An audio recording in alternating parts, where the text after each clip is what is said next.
Okay, good morning, everybody. It's Peter here from AJS, and it's my delight to introduce you to another online demonstration coming to you from a jeweller's workshop somewhere around Australia. This week, we're coming to you from sunny Melbourne, and we've got the delight of hearing back from Kirra-lea Caynes. Welcome, Kirra-lea. Hello, welcome. Now, Kirra-lea, Happy I to be noticed back. we've only got one camera for you today, but we've got a bit of Yes, smoke and mirrors happening here. sure do. Yeah, this Yeah. is a mirror I'm holding up. So on reflection, I think that's a great idea. On reflection, I like it. So now where are you coming to us from today, Kirra-lea? What's the venue? I'm at Claw Creative Studios today, and that's in Fitzroy, Melbourne. So it's like a communal jewellery workshop. So you can come in and either hire a bench for just a day, or you can hire it for a month, or you can set up a permanent position here. So that's a great idea. Yeah, it's a really, really nice studio. Excellent, because your new home is now Hobart, but you're That's over right. the other side of the Bass Strait today. That's right. Yep. And for those who are familiar with you, you're always getting around somewhere or other. Yeah. Now, before we get going, I'd just like to remind people who we're dealing with here, and you're the 2019 Jeweller of the Year, correct? That's correct, yep. Yeah. Now, if I play around with my background photo, let's just see if we can do this. There it is. I'll just move out of the way if I can. And that's the piece of art that's won you the 2019 Jeweller of the Year. Would you like just to tell people what that one's all about? Easy. So I made that one for the colour category. And I named it Plumage because it was inspired by the peacock feather. And it's a whole heap of tourmalines graduating in colour from the beautiful dark blues through the teal and then up to the more of the bright green. There's some citrines and some topaz as well. And it's mixed metal, so it's silver on the top surface, that all the stones have been set in silver, and then it's got a layer of gold underneath that has a heavy texture on it. Because when I blackened the silver, it has this really beautiful contrast with the gold, and the black metal just makes the stones really pop.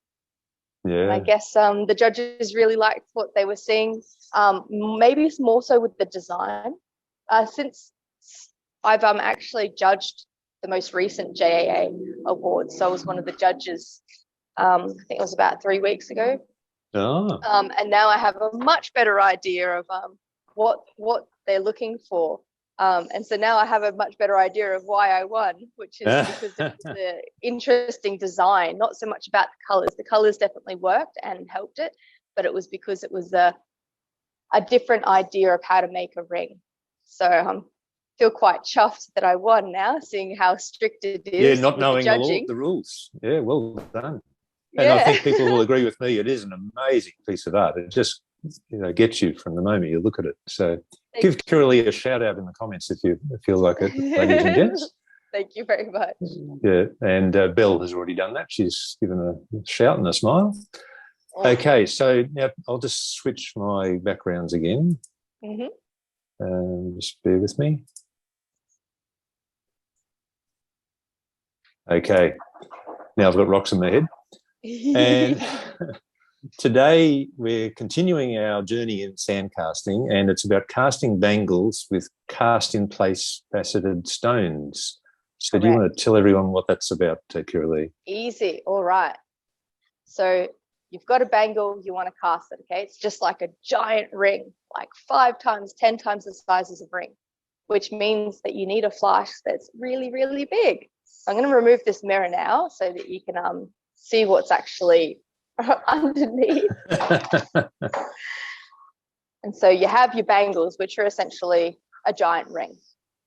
And they wouldn't fit in the regular flask that you get. So you do have to get a large flask. And you have 2 options.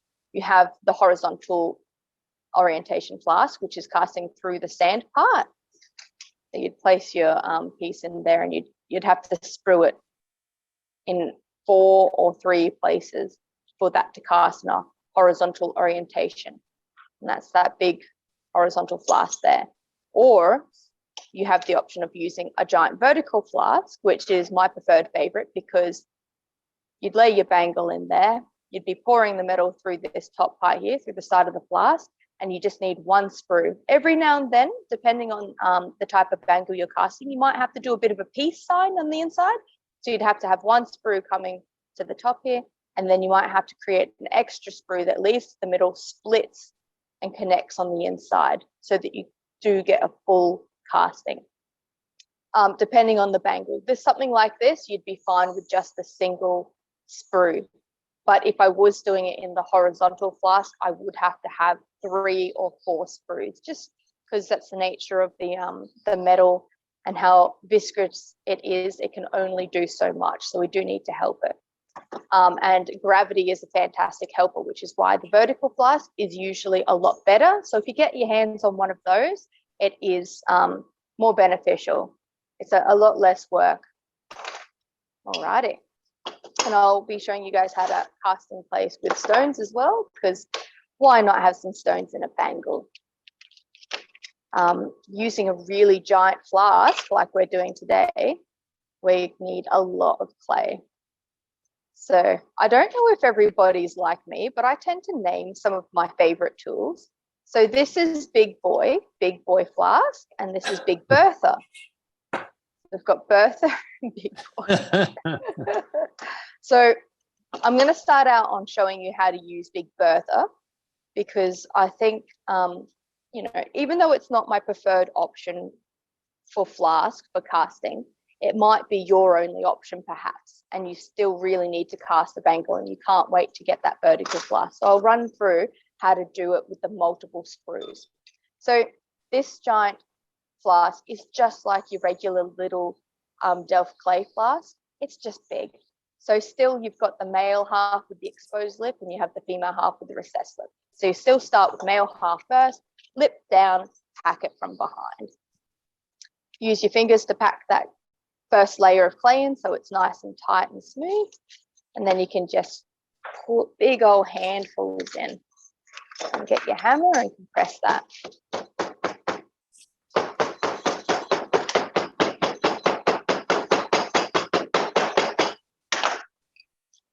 Scrape clay out of the way, cut off all that extra. Let's put down some baby powder. That's to stop your 2 clay halves from sticking together, and it helps your object come free of the clay a bit better. And let's go for that bangle. So you want to push it into about halfway if you can. Sometimes I like to use my ruler to help me press that object in. It helps to disperse that pressure a little bit evenly. Right, now let's close this flask up. Put the lady flask on top and line up that registration mark.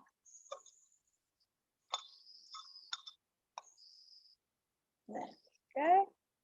And let's pack it with some more clay. So again, put in a first layer and use your fingers to press it down so that you have all that clay nice and tightly packed around your object, so you don't have like any cracks or air pockets. And then you can just get a big old handful and smush it in. I'm using quite a lot of clay, as you can tell. So you want to make sure you've got a fair bit of clay left. You don't want to do this when you're, needing a refill.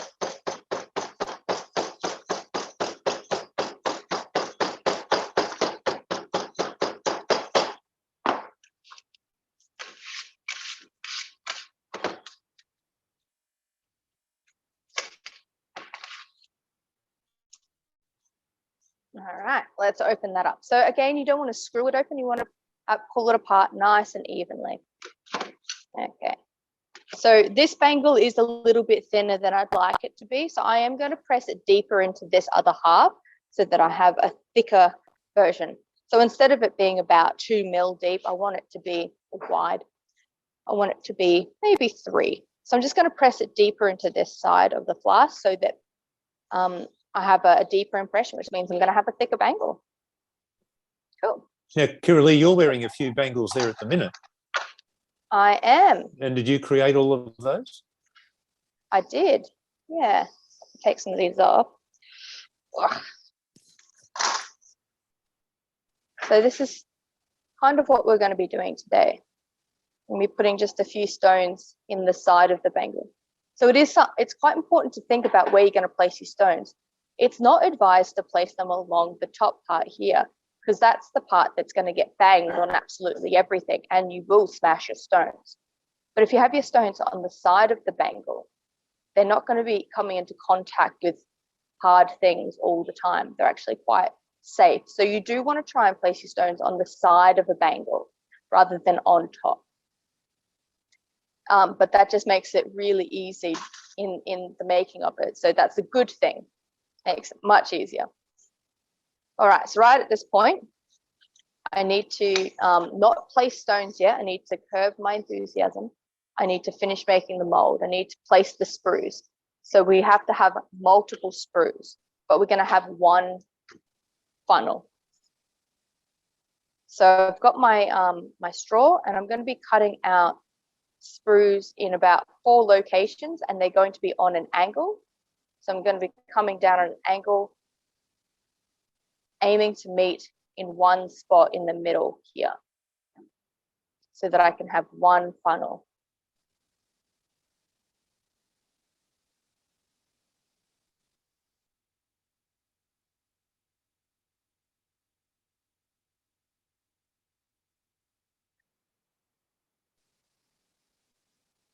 Now, flip that over. So it's made a giant mess on the back there. That's okay. We're just about to clean that up. So let's carve out all that extra stuff that we don't need. Let's just poke those out again because I've lost them a little bit. Let's just open them up again.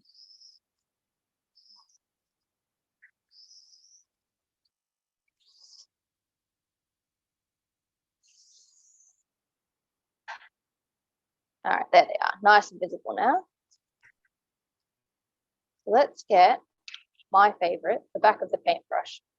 Let's just smooth down all of that loose, crumbly clay. So I'm kind of making 4 separate little funnels that are going to be fed by one giant funnel. And you've got to try and make sure that you don't want any of these funnels or these holes to be lower than the rest of them, because it means, you know, the metal's like water. It's just going to follow the least path of resistance. And if it can get down something easier, it will. So if you've got a hole that's lower than the others, the metal will want to flow all down in that one hole. And we do need this bangle to be filled quite evenly.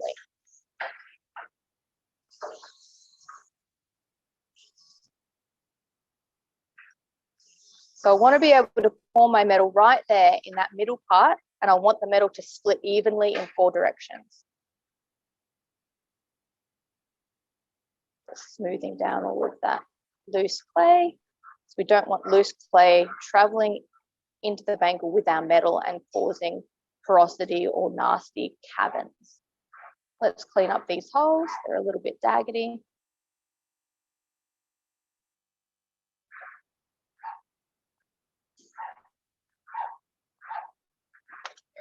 All right, looking pretty good. So you can see the 4 funnels that are fed by one giant funnel.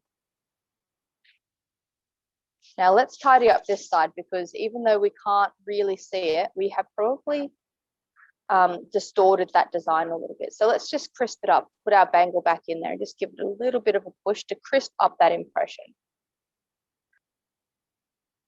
There we go. And let's do some air vents. Air vents have to be in between each of these funnels. So we've got 4 funnels, we're going to have 4 air vents. I'm just going to have a little channel leading off. And one of the things you will find out quite quickly is that your needle tool is not quite long enough. So you might have to poke it through that clay quite a bit before it comes out. The other option is just finding something else to use to poke the holes. It might be a broken saw blade. That's a good one, little piece of wire.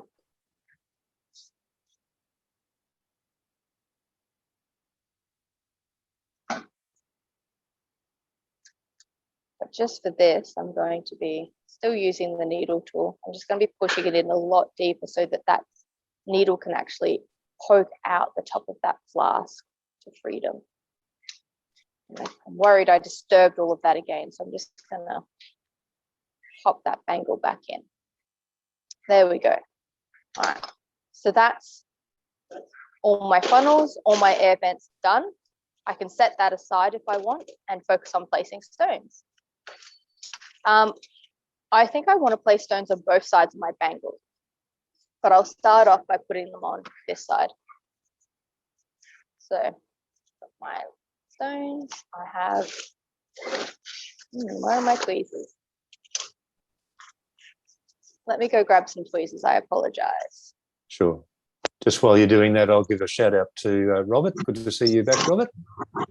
And to all our other viewers, if you'd like to say where you're from, where you're watching from in Australia, that'd be lovely if you'd like to introduce yourself. Yes, please. All right, tweezers, fine nose tweezers. And I think I might just, actually, I will do grain. I will do little grains. I think it's quite nice. And it adds a little bit of extra security, particularly for bangles. So I'm just going to place some little grains using my paper embossing tool. Some of them will be decorative, some of them will have a function.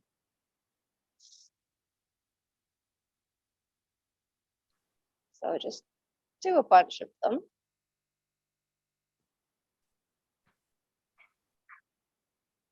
Or maybe I'll have 3 or 4 stones on this side.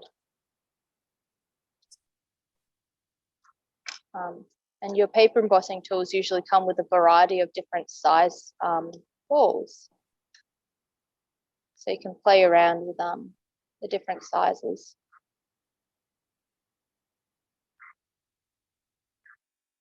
Easy. All right.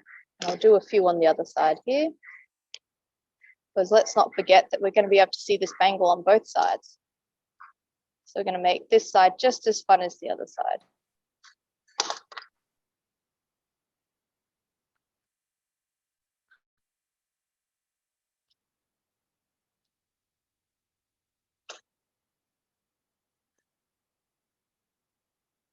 You have to think about what size grain you're going to place so that it's proportionate to the stone. So the bigger the stone, the bigger the grain. Smaller stone, smaller the grain. Now I have laid my grains out knowing what size my stones are.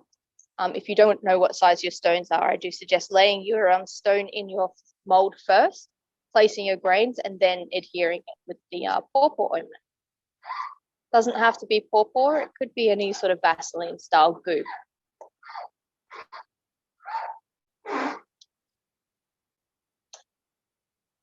So pawpaw ointment goes on the side of the stone that you want to see. So in this case, I want to see the table of the stone, and I'm sticking that table of the stone down on the clay.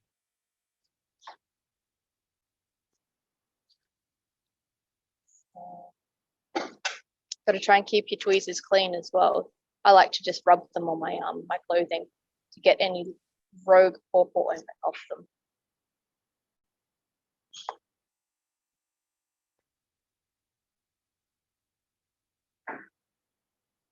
So Kirra-lea, I'll just welcome Belinda and Belle, who are both viewing from South Australia. Thanks for being on board this morning. Thank you, guys. Let's place that stone down there. And give him a little push on his bum. Not much, it's just to make sure he's stuck against the clay. We're not pushing him into the clay though.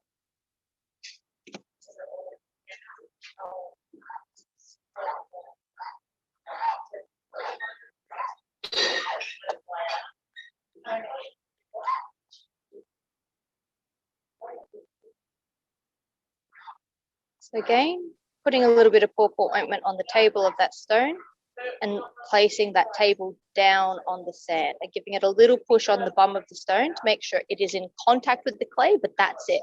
We're not pushing it into the clay. Oh yeah, just jump in here. Thanks. Let's place one more stone on this side.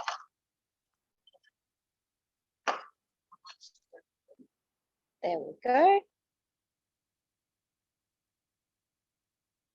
Not sure if you guys can see those stones laid in there. Let's whack a few on this side.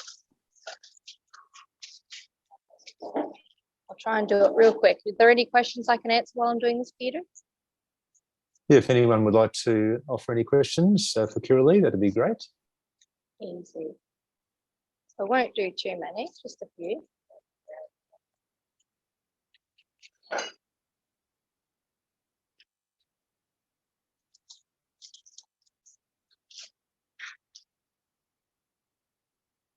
Maybe I'll do one more on this side.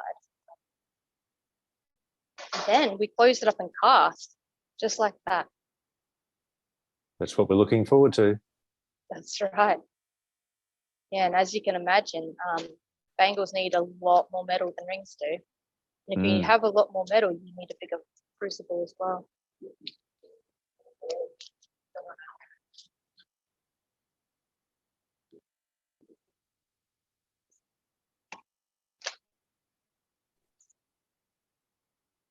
Kirra-lea, Louise would like to know what stones you're using.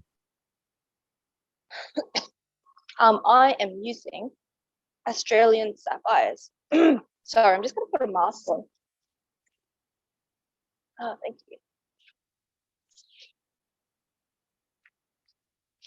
I'm using Australian sapphires. These are from Coolamon Mine. Coolamon's one of my favorite places to purchase stones from. Make sure that's stuck down. Cool. Thanks, Let's Kirra-lea. And I'd close also up. just like to welcome Wayne from New Zealand. So welcome, Wayne. Welcome, Wayne. Let's move some of this stuff out of the way.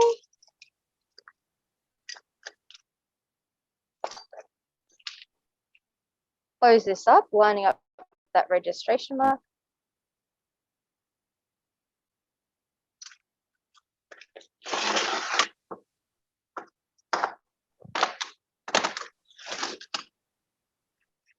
Now we can do the fun part, which is melting. Just making sure my two clay halves are flush together, because with all that pressing and fussing, I may have made them separate a little bit. All right. So this is a bigger crucible than I normally use. The size I normally use is this here. So you can see the difference. Big difference. Yeah. Doing the bangles. So Kirra-lea, just before we progress, sorry, Trevor has asked, what is the gunk in your tube? That was the pawpaw ointment, correct? Pawpaw ointment, that's right. Yeah. So it's and the gentle the main adhesive. task of that, yeah, just a gentle adhesive there for you, Trevor. That's right. And so Lee says, Lee says, this is brilliant. Only ever tried wax molds at the Lapidary Club. So thanks for showing the other styles. Excellent. Fantastic. So when it comes to guessing how much metal you need, just do more than you think you need. So you always, particularly with this style, because you have 4 sprues, you will need more metal than you think, probably 4 times the metal you think, so that you have enough metal to travel through those sprues. Alrighty, let's get going. You want your flame really hot and fast so that the metal is at its absolute peak temperature. And it's a good idea to wear safety glasses. All right, I walked it up too much. I walked it up to the point where it blew itself out. So I need to take it right before that point. And everybody's regulated and set up differently. All right. So everybody gets really used to what they use at home. And I've got to figure out how this one is. All right, I think that's about there. All right. Can you hear me okay still? Yeah, you're a bit scratchy, but you're okay. All right. Dominant hand on the crucible handle, non-dominant hand doing the melting. And it will take a little while to melt down because we're melting down such a large amount of metal. It will get there though. So this is a failed casting that I'm melting down right now. And I think it's close to 100 grams. So I think everyone would have had a few of those in their time, Kirra-lea. Yes, that's right. The perfect way to get rid of all your scrap metal.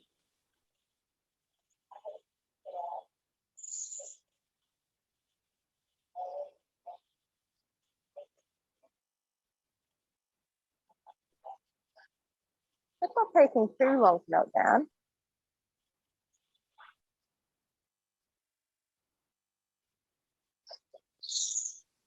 It's always a good sight. Cool. Yeah, we jumped out after. We pick them up with the tweezers, pop them in.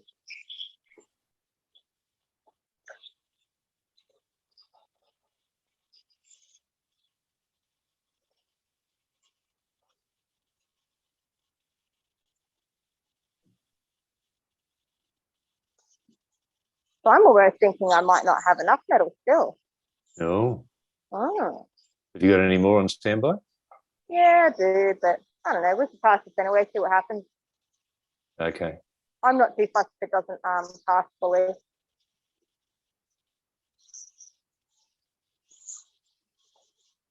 Because I'm planning on doing another demonstration with the vertical flask. And that one requires less screws, which means it needs less metal. Yep.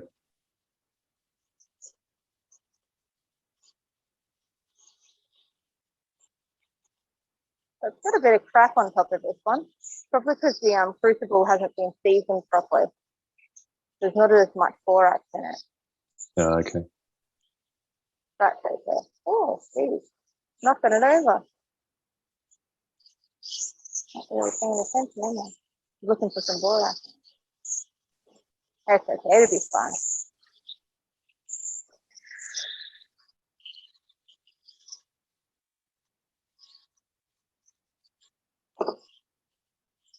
It really does have some crap on top. So I'm just going to see if I can reach down to this borax. Take care. So if your metal looks like this, I'm not sure if you guys can see, but it's got a skin on top of it. It's probably got a lot of impurities or crack in it, or it might even just be that your crucible's not seasoned properly. So sprinkling on a little bit of borax to fix that up. So I've just stuffed a little bit on top. You don't want to put too much borax on there. Just Jason has asked if there's any reason you're not using a melting tip. This is a melting tip. It's any tip can be melting. So the rosebud tip that he might be referring to does not actually get any hotter. It does not melt the metal any faster. It's it just keeps your fingers away from the metal.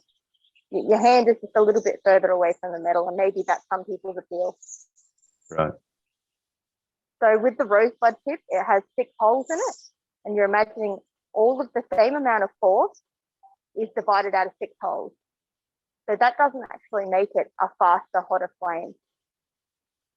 All of that force coming out of one hole, that makes it a very hard and fast flame. So imagine your hose at home. If you have it on the shower head, it's not very fast. But if you have it on the single jet stream, it comes out extremely fast because all that same amount of pressure is coming out of one hole. Same idea with the torch.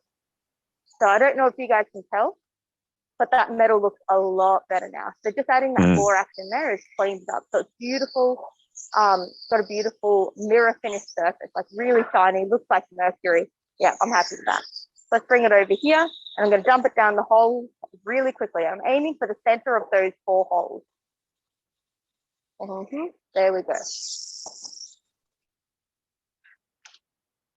And let's put, my extraction is in front of me, but don't really want to move this. Ugh. Very hard to control this stupid thing. Anyway, let's open it up and have a little look. I have a feeling it didn't cast properly, but who knows? We might surprise ourselves.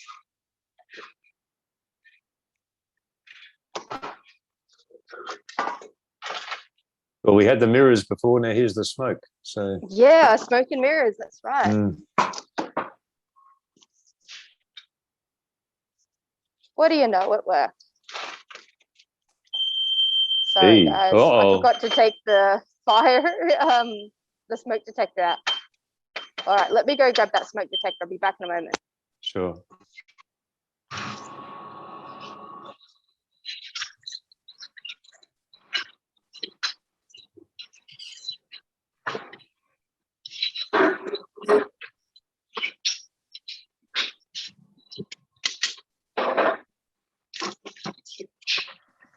There we go. Sorry. But the fire brigade's not going to turn up? No, it's just one of the little home smoke detectors. It's fine. It's not like what I did at poor Kin Gallery in Canberra. Set off the smoke detector and it's, you know, goes straight to the fire brigade, and there's a whole residential building above that got evacuated as well. Oh, it was very embarrassing. I reckon. Yeah. Sounds like a bit of a Mr. Bean moment. It was like literally people were running downstairs with their babies all swaddled up, their cats and cat carriers. I was so embarrassed. People asking me, do you know what's happening? Do you know what happened? I'm like, oh, I have no idea, guys. I'm so sorry. I'm just as confused as you are, because I didn't want to admit to be the person who set off the alarms and made everybody's evening very disrupted. All right, so the clay is having a hard time getting off this. So I wanted to be able to show you the stones. So you can already tell there's a lot of cleanup because you've got the 4 sprues, and those air vents, they cast really well, which they shouldn't have. But I have a bangle. So a little bit of cleanup and I've got a perfectly wonderful bangle. And I don't know if you guys can see, but the stones are in there. They're just covered in black stuff at the moment. So when that cools down, naturally, let it sit down on a bench peg or something. Let the metal part of your bench peg or on a brick. Let it cool down naturally, and then you can put it in the ultrasonic and clean it up a bit more. Don't quench your fresh castings if they have stones. The stones will not appreciate it. They will break. All right. So let's do the other bangle in the vertical flask so I can show you the difference. Let's move all this stuff out of the way. And once the bangle that I just cast cools down, I'll clean it up a little bit. Like I just pop it in the ultrasonic and get all that clay off it for you so that you can have a look.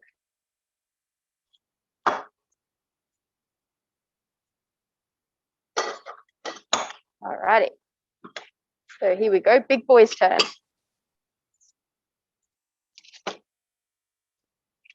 Now, big boy's a little bit different in clearly this is the male side because it has the outies, but we can't start on the male side because he doesn't sit flat. So we do start with the female on big boy. It's a little bit different, you know, gender reversal going on here. You know, this is a contemporary woman. She's starting the job and the man comes in and just has to help out. I love the way all your tools have personalities. Yeah. and sexes. Yeah, they do. I don't know why.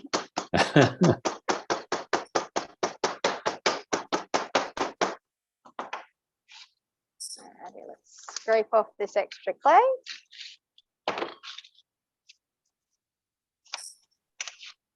Voila, there's our surface. Let's put some pawpaw ointment on. Sorry, talcum powder. We are putting talcum powder down to stop our 2 clay halves from getting stuck together, and it helps our object come out of the clay easier. And I'm going to do a different bangle. I'm not going to do the same one. I'm going to do this one. is more of your traditional bangle where it's like got a half round profile, but it's maybe about 2 mil thick, looks like maybe 4 mil wide, half round profile. So that's more of your typical bangle.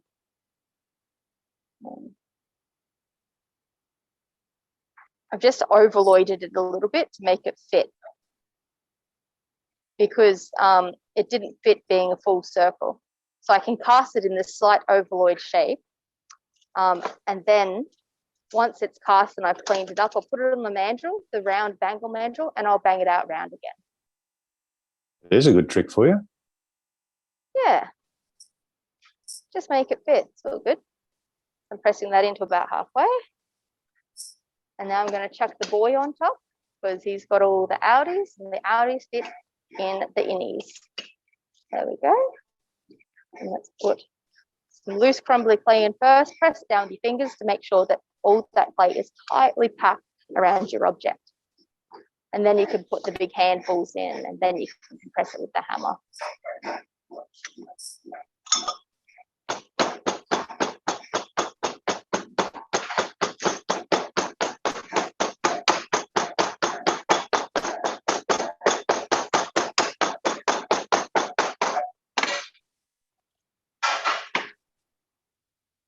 So I'm not going to place any stones in this bangle. It doesn't really have the room for stones. Because of the half round profile, it doesn't actually have any room on the side of it. So let me just give you a little example. So the first bangle I cast is this one, and it's got quite a large flat surface on the side, but it's narrow and flat on top. So the surface I'd place stones was along the side here, and I had a big area to do that. The second bangle I'm doing right now has pretty much no surface to place stones on the side, because that half round profile comes right down the side, but it is wider on top. But it's not ideal to place stones on the outside of your bangles. They will probably get smashed up when you're wearing it. So for this bangle, I'm not going to put any stones. All right. So just on that, Kirra-lea, just a question from Robert. If you did have stones on your bangle and it was the ovaloid shape, when you're hitting it on the mandrel, I assume you've got to be careful then that you don't loosen the stones when you're rounding it out. I'm not sure if you can see, but it's only slightly ovaloid. It's not hugely off shape, but you would have to be a little bit clever about where you're placing your stones, knowing that you're going to be banging it.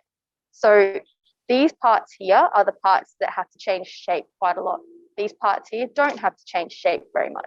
So you'd place your stones more on these sides here that don't need to change shape. And then you'll be putting it on the mandrel, and most of your hammering and shape changing will happen on these points here. So that's where you would not place stones. That's a good question. Yep, thank you for that, Robert. All right, let's grab this out.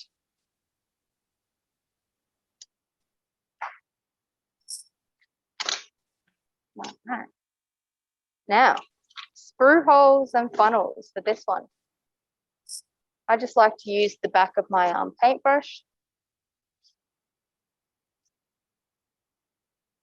just to create that sprue hole. Now it's going to be bigger than 6 mil. Probably want something about 10 mil or 15. So it is quite a big sprue, but you've got to let a lot of metal through. So I'm just placing that bangle back in there to crisp up that where I've just placed that sprue. That's one side. Let's do the other.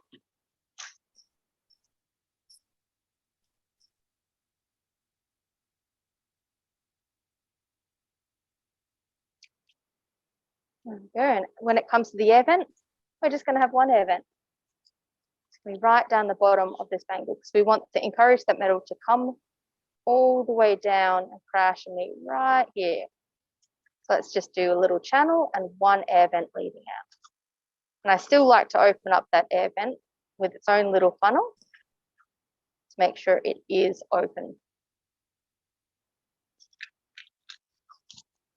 All right, let's close this up.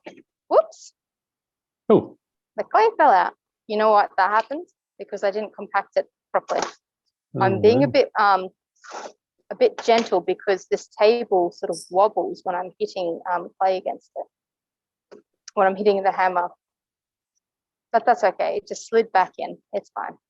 But let me tidy this up here. Don't want any loose clay up in this funnel. There we go. I just have my hand underneath that clay to support it.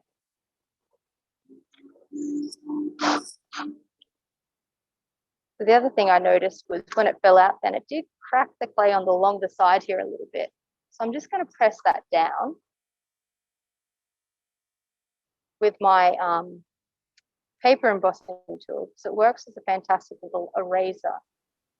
Oh, Rod, sorry, that one doesn't have any oxygen. Sorry, you'll have to wait till I'm done. Alrighty, so let's close this up. Give those two clay halves a little bit of a squeeze to make sure they are in full contact with each other, particularly after we saw that it gave way. And now you're going to have to use clips to close this flask. Otherwise, when you're casting, it can split open because it needs to be clipped closed, which is something they don't tell you when you buy it. So my tip to you, because the first time I used it and poured all my metal in, it split apart. Yeah, you live and learn. Yeah, and the metal went everywhere, all over my bench. It was quite a shock.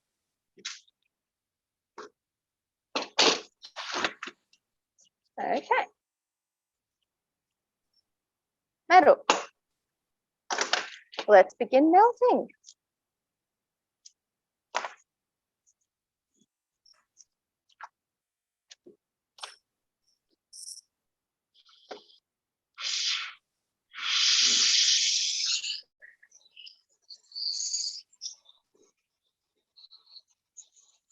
So again, it's going to take a little bit to melt down because I'm melting down such a huge amount of metal, and it's in a solid form at the moment, in the form of a failed casting.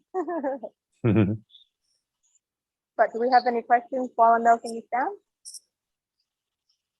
Not at the minute, but I'd invite people, if they've got any comments or questions, please come forward.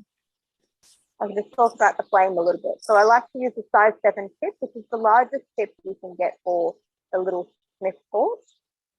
If you don't want to use your size 7 tip, you can grab one of your smaller tips that you'd never use, like your size 3 or your size 4, and you can chop the end off it and drill out the hole a little bit bigger so that you can make your own size 7 tip.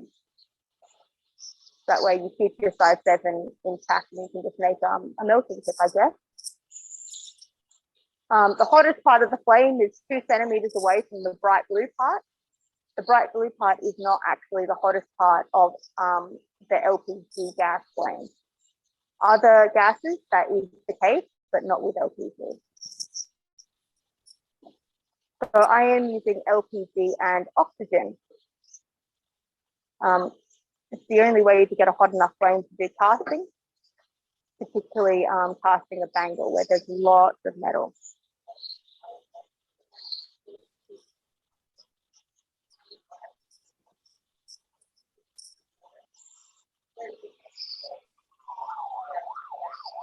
So you don't have to use as much metal with this casting technique with using the vertical flask, because as I said, there's only 1 sprue.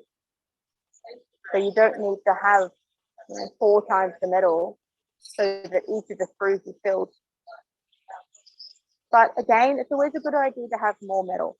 Nothing bad happens with more metal, but if you don't have enough metal, you don't have a casting.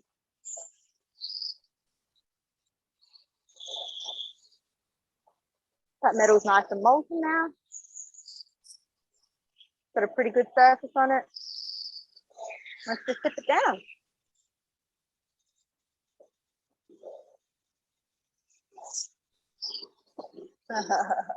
Oh no, do you guys see that?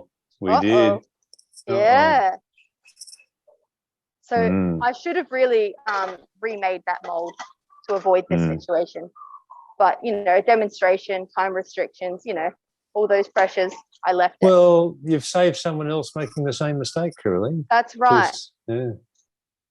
So let's see what monster I've made. You never know. It could be the piece of jewellery that wins you the next award. Australia. Yeah. I doubt it. Well, let's have a look at what's going on inside here. I'm imagining that there's just going to be a big blob of metal down the bottom. Let's have a look. Yeah, look at that. Big blob of metal down the bottom. Uh-oh. That's what happens when your clay is not compacted enough, guys. Wowee. That's a good learning moment for us all. Yeah. Hey, but guess what? You can melt that down and use it again. Not a problem. Yeah. The only thing you're losing is a bit of your time, which isn't much time, to be honest. You saw how fast that was. But you do lose a little clay. So each time you cast, you do have the burnt clay. You've got to scrape off that burnt clay. You can't reuse that. So what have you lost? You've lost maybe 10 minutes of your time. You've lost a little bit of clay. Really? Pretty good. But you've picked up some experience. That's right. That's right. So you've learned compacting the clay is really important. Nice hard compacting.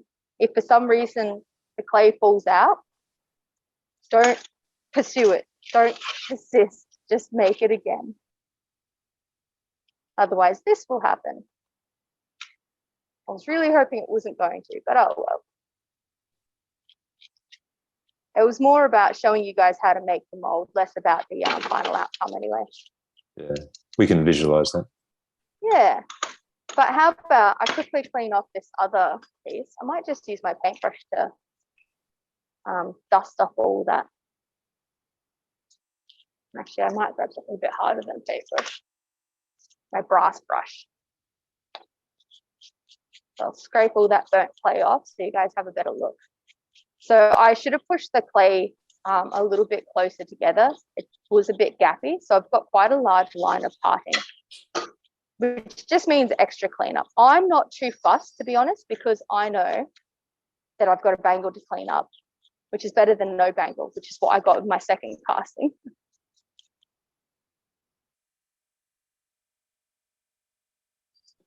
So you can see some of my cutie stones. I can also see that one of my cutie stones broke. Oh. Again, casting in place is always a risk for your stones. If they are particularly expensive or particularly sentimental, do not cast them in place because there is always a risk that they'll break. If they're cheap stones, you're not so attached to them, go for it. Cast them in place. It's a fun experience. So out of 1, 2, 3, 4, 5, 6, 7 stones, 8 stones. Looks like 3 of them have broken. But I'm not too fussed because I have a diamond burr that I'll get in there and I'll diamond burr out those broken bits of sapphire, and I'll hammer set in new stones, or I'll grain set new stones, or after removing the stone, I can just fill it with solder and a piece of new silver and file it back and pretend like nothing was there. So just because the stones are broken in it doesn't mean it's the end of the world. Get yourself a diamond burr and you'll be able to clean up all the broken bits of sapphire and either reset new stones or fill those cavities with some balled up silver and solder it with easy solder in place. So a little bit of extra work, but still, I feel like it's worth it. When it works, it saves you so much time. When it 50% works, it still saves you time. Even when it doesn't 100% work, you're still getting a casting same day. You don't have to wait a week for it to come back from the casting house. So how much time is ahead of you there to clean that up to get to a saleable state?